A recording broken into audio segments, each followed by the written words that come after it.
به نام خداوند رنگین کمان، خداوند بخشنده مهربان. سلام سلام. همونجوری که میدونین اینجاییم تا با همدیگه خوندن و نوشتن به زبان فارسی رو از طریق بازی کردن نقاشی و کاردستی یاد بگیریم. مطمئنم که بازی‌های قبلی رو خیلی خوب یاد گرفتین و تمرین کردین. امروز اینجاییم تا با همدیگه یه بازی جدید یاد بگیریم. قبل از اون بچه‌ها میخوام یه خاطره براتون تعریف کنم. فقط راستشو بخواین یکم خجالت میکشم که بگم، ولی خب شما دوستامین، اشکال نداره، براتون تعریف میکنم.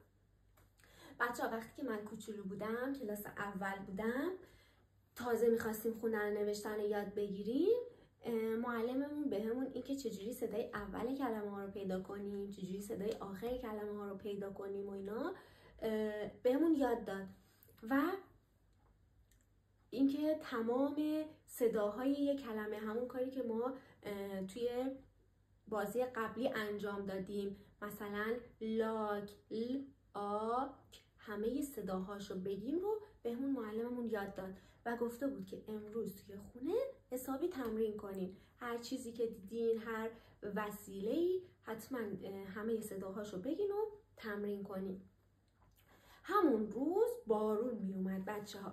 منم داشتم تمرینایی که خانم معلممون گفته بود و انجام میدادم و بعد از اینکه تکالیفمو انجام دادم و تموم شد، رفتم کنار پنجره، دیدم وای چه رنگین کمان قشنگی توی آسمونه.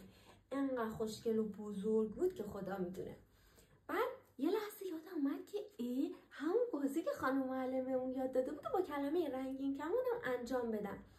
کلمه رو گفتم، رنگین کمان. صدای اولی که از دهنم اومد بیرون و به گوشم رسید چی بود؟ رنگین کمان. آفرین. صدای اولی که شنیدم بود. به خودم گفتم آفرین، خیلی خوب بازی رو یاد گرفتی. حالا بیا صدای آخر کلمه رو هم پیدا کنیم. دوباره کلمه رو با خودم تکرار کردم. گفتم رنگین کمان، رنگین کمان. صدای آخری که شنیدم چی بود؟ رنگین کمان. گفتم اوف، من خیلی قشنگ این بازی رو یاد گرفتم. صدای اولش رو راحت پیدا کردم، صدای آخرش هم راحت پیدا کردم. حالا میرم سراغ این که همه صداهایی که توی این کلمه هست رو بگم. بعد گفتم رنگین کمان، من که اصلا بلد نیستم، این همه صدا میشنوم، چجوری اینا رو بگم؟ دوباره گفتم شاید من باید بیشتر دقت کنم. دوباره گفتم رنگین کمان. یادم میرفت چه صدایی از دهنم میومد بیرون و به گوشم میرسید. آخه خیلی زیاد بودن. خیلی ناراحت شدم. فکر کردم که من درست درس رو یاد نگرفتم. گفتم آخه من باید چیکار کنم؟ اگه فردا خانم معلم ازم پرسید فکر میکنه من تکالیفم رو درست انجام ندادم، درست تمرین نکردم. پس باید چیکار کنم؟ بچه ها به کسی نگید، ولی کلی گریه کردم، کلی ناراحت شدم و فردا صبحش که رفتم مدرسه، سریع رفتم پیش خانم معلم.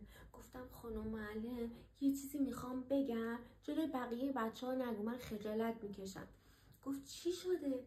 گفتم که من دیروز میخواستم تمرین کنم و کلمه رنگین کمان رو میخواستم همه صداهاشو با خودم مرور کنم، ولی هر کاری کردم نمیتونستم. صداهاش خیلی زیاد بود، یادم میرفت خانم معلم.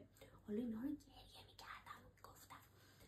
بعد خانم معلمم خیلی هم مهربون بود، بهم گفتش که اشکال نداره، این یه بعضی از کلمه ها هستن یه خورده بزرگن، ما نمیتونیم همه اون که صداهایی که میشنویم و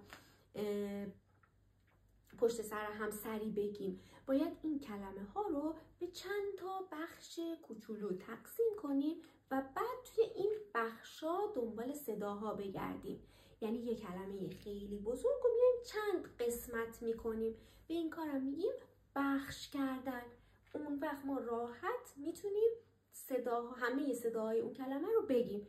و بهم گفت که امروز بهتون توی کلاس یاد میدم که چجوری این کار رو انجام بدیم. منم خوشحال شدم و گفتم پس امروز باید خیلی خوب بازی که خانم معلممون میگه گوش بدم تا بتونم کلمه های بزرگ با هم همه صداهاشو در بیارم و بفهمم چه صداهایی توشه. الان امروز ما اینجا میخوایم با هم همین کار رو انجام بدیم. بخش کردن. چی؟ بخش کردن. یعنی یه کلمه ای که خیلی بزرگه رو بیایم به چند تا بخش تقسیم کنیم تا بتونیم راحت تر صداهایی که توی هر بخش هست رو پیدا کنیم. پس بدون معطلی بریم سراغ بازی. اینجا چی میبینید؟ رنگین کمان. همونی که من به خاطرش کلی گریه کرده بودم. به خاطر که بلد نبودم صدا کشیش رو انجام بدم. میایم اولین کلمه رو که یاد بگیریم همون رنگین کمان باشه که من بلد نبودم. رنگین کمان. همونجوری که گفتم خیلی صداهاش زیاده. میایم یه کاری میکنیم که بخش بشه. میایم این کلمه رو بخش میکنیم، یعنی به چند قسمت تقسیمش میکنیم. چجوری؟ با دقت گوش بدیم.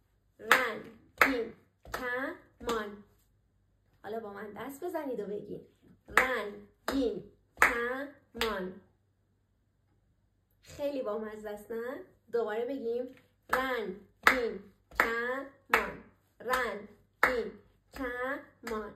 رنگین کمان. هر بخشو که میگم یه دور دست میزنم. دوباره رنگین کمان.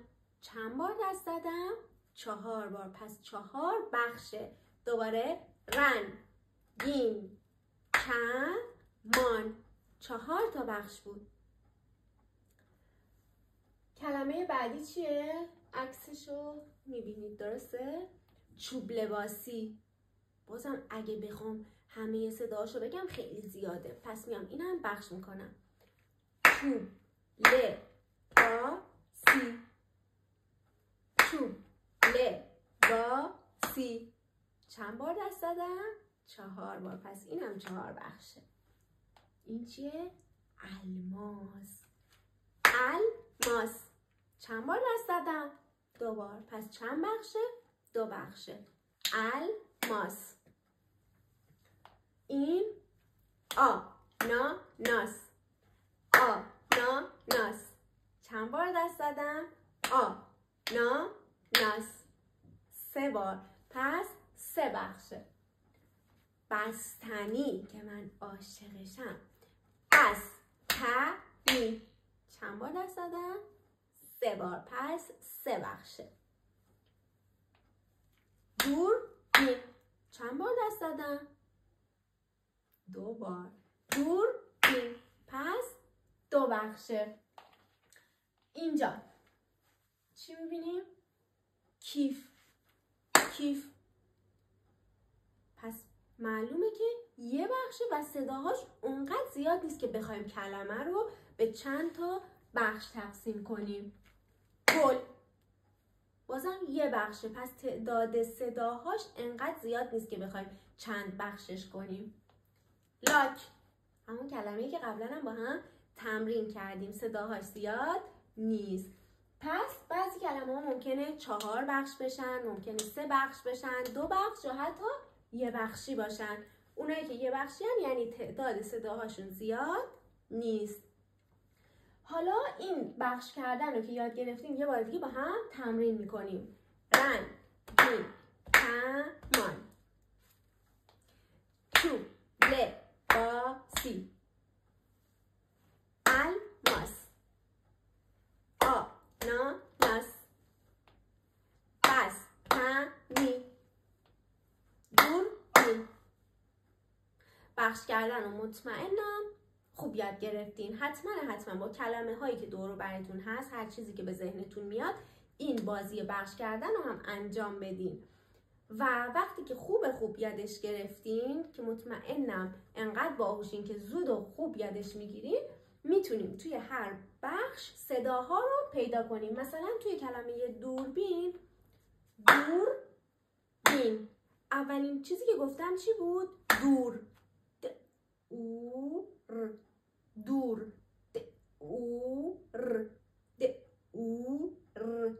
بین. این این. پس اول بخش اول رو صداهاشو پیدا کردم، بعد اومدم سراغ بخش دوم و صداهاشو پیدا کردم. اولویت رو بذارین روی بخش کردن، یعنی اول بخش کردن رو که خیلی خوب یاد گرفتین، هر چیزی که دور و براتون بود اول بخشش کنید، بخش کردن رو حسابی تمرین کنید و بعدش سعی کنید توی اون بخش ها همه صداها رو بگید. حتما باید خیلی این بازی رو انجام بدین تا بعد از یه مدت، بعد از 1-2 هفته بتونید راحت تمام صداها رو از طریق بخش کردن پیدا کنین. حتما حداقل روزی 5 تا 10 تا کلمه رو باید انجام بدین. اگر بیشتر بشه که خیلی بهتر، ولی اگر نشه حتما حداقل 5 تا کلمه رو از طریق بخش کردن و بعدش صدا کشی تمرین کنید. خیلی دوستتون دارم. تا بازی، نقاشی یا کاردستی بعدی، خدا نگهدار.